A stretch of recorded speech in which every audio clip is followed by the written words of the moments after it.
अक्सर औरतें गैरों की बातों पर आकर अपने शोहर से लड़ती हैं, झगड़ती हैं, जिसकी वजह से उनका घर ख़राब हो जाता है।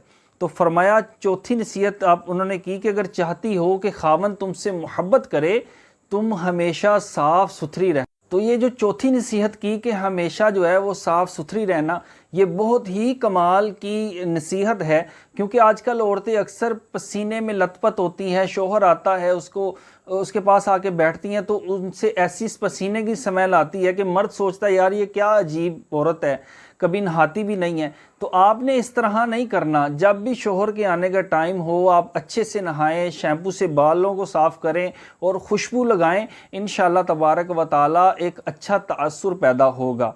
तो आखिरी नसीहत जो आपकी नस्लों में भी ये इंशाअल्लाह तबारक व ताला इनकलाब लेकर आएगी। फरमाया कि अगर चाहती हो कि मेरा ख़ानदान में घर सबसे आला हो,